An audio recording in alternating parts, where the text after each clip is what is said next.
Good evening and welcome to Tucker Carlson Tonight. Last summer, CNN reporter Caitlin Collins was barred from a White House event after she asked questions the administration thought were too aggressive. As an organization, CNN has relentlessly attacked Fox News over the years. On the other hand, reporters ought to be allowed to ask hard questions of public officials. Executives here at Fox didn't hesitate. They loudly came to Caitlin Collins' defense. So did special report anchor Bret Baier. So did this show. The big story in Washington today is that Caitlin Collins over at CNN was prevented from covering an event at the White House yesterday. And Caitlin worked for me for years. She's a fair and decent person, and I don't think she should have been prevented from covering anything. Whatever you think of CNN, Caitlin Collins is a great person. Defending her was not a tough call. Then the White House briefly banned CNN correspondent Jim Acosta. Jim Acosta is not a great person. He's awful. Ask anyone who knows him. Still, Fox News stuck to principle. Even awful people ought to be allowed to cover the White House. Fox immediately filed an amicus brief supporting Jim Acosta's return to the White House press pool. Acosta got his credentials back. You may dislike Fox News, but there is no question about this channel's commitment to free speech. We defend speech, even when it's unpopular, even when the person speaking has attacked us personally. Free expression is bigger than any one person or any organization. It is the very heart of this country. It's the foundation of all other freedoms. We really believe that. CNN and MSNBC do not believe that. Yesterday, the DNC announced that Fox News has been banned from hosting any of the Democratic Party's 2020 primary debates. DNC Chairman Tom Perez went on television to explain that Fox News simply isn't a real news organization. At the highest levels of Fox News, they're not playing it straight. I do not have the confidence that we need to take such an important part of the nomination process, these debates, and trust them to folks who at the top levels are consulting Donald Trump before they do anything. I couldn't do that. So that's a lie, and everyone in the news business knows it's a lie. Our news anchors don't consult Donald Trump or any other politician before asking their questions. They didn't in 2016, they don't now, they never will. Tom Perez is arguing that a political party should decide who gets to cover the news. Amazingly, CNN and MSNBC agree with him. Jeff Zucker issued a public statement saying so. Zucker didn't do it in his own voice, of course. He prefers to lurk behind the curtain. Instead, Zucker dispatched his creepy little spokesman to deliver the party line. Fox has journalists like Bret Baier who do a good job. But every night in prime time, Democrats are dehumanized. They are attacked relentlessly by Fox News primetime hosts. It was always hard for me to imagine a Democratic primary debate taking place in those hours when figures like Nancy Pelosi and Alexandria Ocasio-Cortez are constantly demonized and attacked. They criticized Nancy Pelosi, screams the eunuch. That's not allowed. They must be excluded. Needless to say, ubiquitous windbag Anna Navarro agrees with that. Fox News is tainted with partisanship. It's not irrational. It's not illogical for the DNC to wonder and suspect if they can get a fair shake from Fox News or if they will be set up. You figured out the game by now. It's all projection. Everything the left says is projection. Whatever they accuse you of is exactly what they're doing. Every single time. They say they're deeply worried that Fox News might rig a primary debate. Fox has never done that, of course, and never would. Has anyone else done that? Well, let's see. In 2016, one of CNN's paid on-air contributors leaked a debate question to Hillary Clinton before the event. CNN tried to cover it up, then they got caught. There's nothing more corrupt than that. Somehow their media reporter kid forgot to mention that scandal. Fox is state TV, they'll tell you. It's monochromatic. There's a strict party line. Really? Ever watched Fox News? There is far greater diversity of opinion on this channel than on any other news channel. Those of us who've worked at the other networks can confirm that conclusively because it's true. But spend a day watching our programming and then theirs and see for yourself. Or ask Jeffrey Lord, who was fired from CNN for the crime of defending Donald Trump too effectively. They claim Fox management is partisan. Well, that's not true. Those of us who work here know that. But just check Google for confirmation. Has any current Fox News executive ever publicly boasted about plans to run for political office?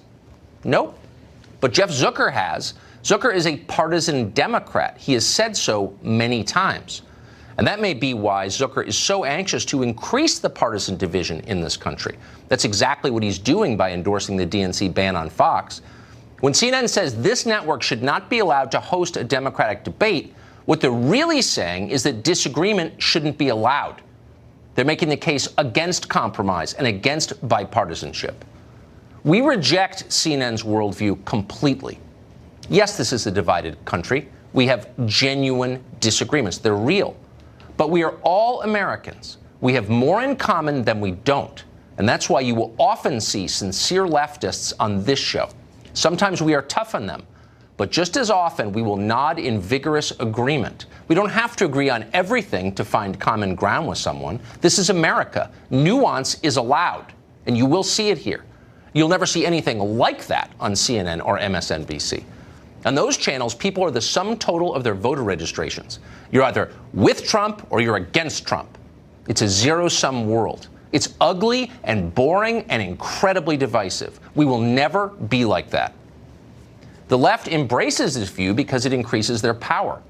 They don't want debate. They consider compromise immoral. They say that. They demand total obedience.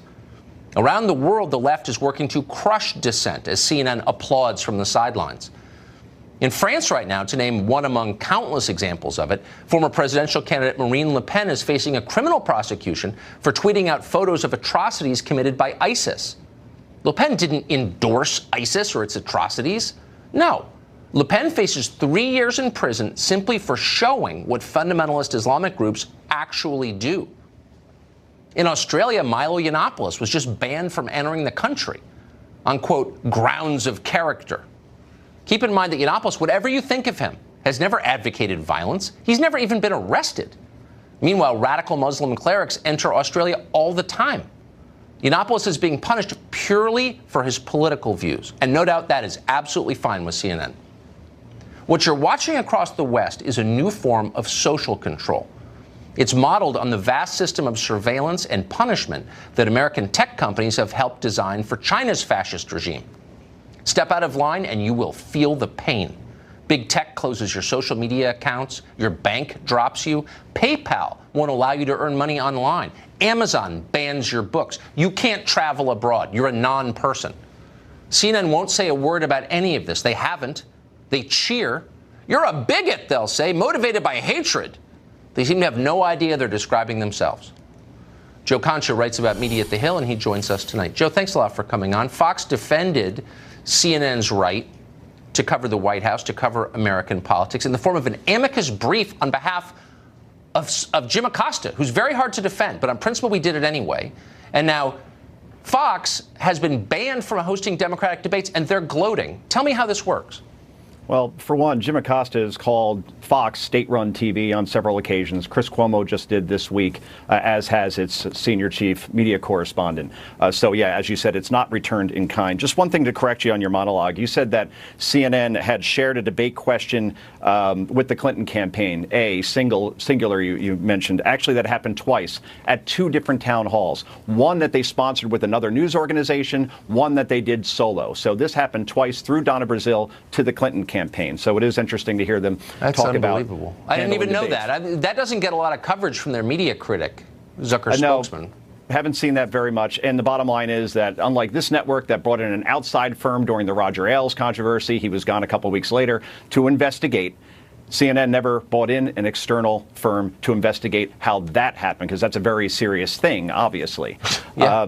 Just to unpack a couple things, you talked about how, also said senior media correspondent, talked about how Democrats are dehumanized on this network. That doesn't quite explain then how Tulsi Gabbard, who is a congresswoman from Hawaii running for president, appeared on your show last week and then after tweeted out to her hundreds of thousands of followers video of the segment. It doesn't explain why Kamala Harris did an interview on Fox News, why Kristen Gillibrand did an interview on Fox News, John Delaney, all Democratic presidential candidates, all appearing on this network. But Amy Klobuchar, Tucker, stands out to me the most. She said this to Bret Baier recently. One of the reasons I came on this show is that I believe that candidates for office, whether Democrat or Republican, have to go not just where it's comfortable, but where it's uncomfortable. But you know, Fox may not always be comfortable for Democrats, but I want to make that point. And Tom Perez, the head of the DNC, doesn't understand the challenge that his candidates have. There's probably going to be 20 of them with no clear front runner because Joe Biden, let's face it, it sucks to be white in establishment these days. They're going to have to stand out somehow. And the way you do that is to get the voters that are in Wisconsin, Pennsylvania, Michigan, the states that Trump won, Florida, North Carolina, Arizona. And you don't do that by going on networks where most of the people watching are going to vote against Donald Trump anyway. Well, also, if you care about the country, then you're going to encourage a free exchange, an open exchange of ideas. This show aggressively pursues Democrats, not simply to tear down, though we do that, and I think it's warranted, but also to agree with, because there are some things they are saying that are right. We complimented AOC for criticizing New York City for paying the biggest company in the world to come there, Amazon. We complimented her because she was right. They don't want that. Why wouldn't CNN be in the business of encouraging a conversation rather than shutting one down?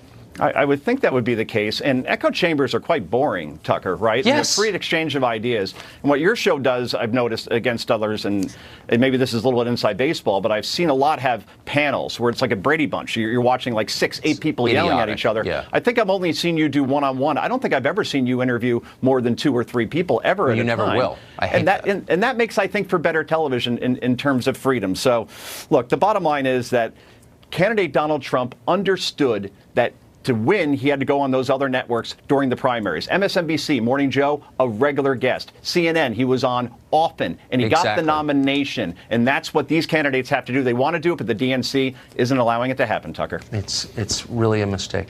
Joe, it's great to see you. Thank you for that. Good to see you.